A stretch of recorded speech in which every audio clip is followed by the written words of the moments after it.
Okay, kids, here is beginning of unit 4. So the protons are here, well, oops, here, and that means that this is a 3. Now, we know that this is 3 protons. Therefore, I know this is lithium because I looked at my periodic table. And the protons and the neutrons are a total of 7, so that's a 7. And the English name is lithium. And I can hit enter and prove that I am right. Now, the protons again are 3. The neutrons now are 3, though. That means that this is a 6. Because it's still 3 protons, this is still lithium. And I am right. Now, are these the same element? Yes, very much yes. 1,000 times yes, because they have the same protons. And I'm right. Let's see what else is around here. These are not the same element because that is 51 protons and that is 50 protons. These are not isotopes. Watch.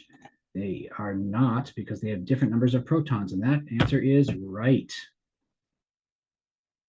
Let's go to the next section.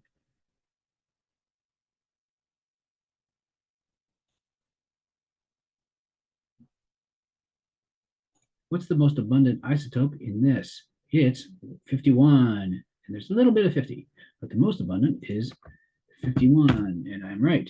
Now, the average mass then will be 51 and just slightly down because of the little bit of 50. So we need a molar mass that is just slightly shy of 51. Look at your periodic table, hit pause, and that is vanadium. Told you.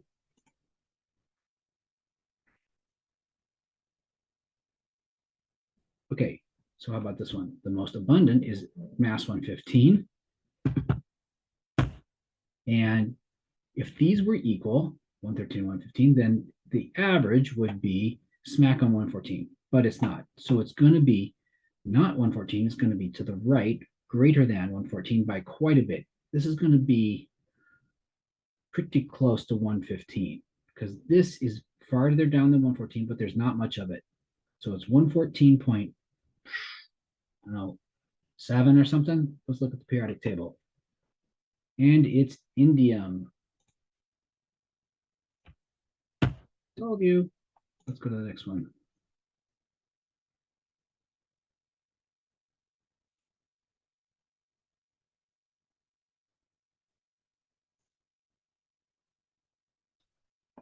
Okay, what you do here is take the mass number, not the protons, the mass number at top times this percentage. And the way I've been telling you to do it is put that as 0.6011.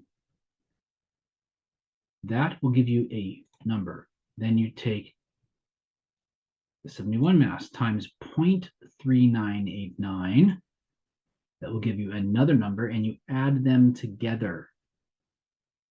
And then cheating, because I can see my periodic table, I know the answer is supposed to be 69.7, but that's what you should have gotten if you did the math that I said.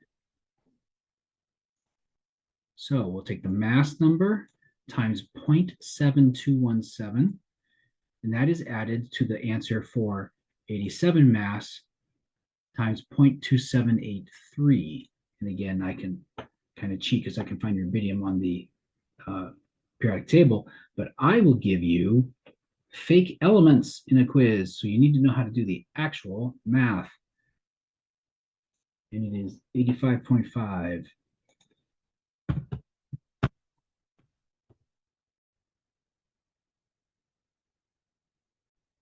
Here's my explanation on how to find the weighted average mass and then how to find the abundances on 2 isotopes. This also could apply to 3, but I will only test on using 2 of them. I'm going to give you fictional elements. So those of you who discovered how to just look it up on the periodic table are not learning. So I have a fictional element, E. It has a mass of 20. Also, there is a version that has a mass of 22. And the abundances on Earth are 35% for this one and 65% for that one. So what is the weighted average mass? And by weighted, I mean we're going to take into account the fact that these are not equal percentages. So the formula is you take the mass of the first one times the percentage that applies, plus the mass of the second one times the percentage that applies. So we just cram in these numbers. This is the easy version. Mass 20 times 35% in decimal form, or on the YouTube video for positive chemistry, they said times 35, but all over 100, but that's the same thing. I have already divided by 100 here. If you want to learn it my way, I promise it works. You can just do this. Plus 22 times 0.65, which is 65%. That's 7, that's 14.3, and together they make 21.3. And the real units are grams per mole. There is a group called a mole that we will work with a lot. It's not important that you know the number. In fact, I don't make a big deal of it, but it's just quite a lot. It's our number of atoms and molecules that we work with. The number is really huge, but anyway, kind of think of it as a dozen, except really big. So this would weigh 21.3 grams per group. Let's now pretend that we don't know the abundances, and we're going to use the weighted average mass. You have to be given this because we can't have two unknowns. We can't find two things in one equation, right? So I know the weighted average mass. And of course, I really do know these percentages, but let's pretend we don't and see if we get the right answer. So we take the mass times the appropriate percentage, except I don't know the percentage, so I'll call it X. Plus the other mass, and here's the trick, times its percentage, and I don't know the percentage. And you can't call it X because these might not be the same thing. And you can't call it Y because that would be two unknowns in the same equation, and that's unsolvable. But what we know is that these have to add to 100%. So if this is 80%, that's 20%. If this is 10%, that's 90%. If that's 45%, that's 55%. And they must add to 100%. But 100% is 1. 100% of the candy is one whole set. 100% of the jar is one whole jar. What I'm going to do then is say, since I'm using the decimal forms, I'm going to say 1, which is 100%, minus the other one, because I know if this is 0.3, that must be 0.7, and which is 1 minus 0.3. If I know that's 0.2, 1 minus 0.2 tells me that this is 0.8, so that they add to 1. I'm going to say 22 times 1, 22 times minus x.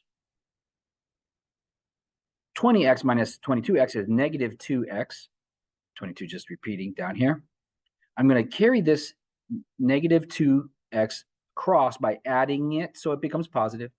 This has to be subtracted over, and I still get a positive because this is less than that. So this minus that is 0.7 divided by 2 is 0.35, which is 35%, which is the right answer. I have regenerated it. Now, as a concept, what is X though? It's the percentage that I said would be on the E20 version. So pay attention to that. By the way, it doesn't matter which one has one minus X or X, but in this case, I assigned the X to the E20 version. So the 35% is on the E20 version.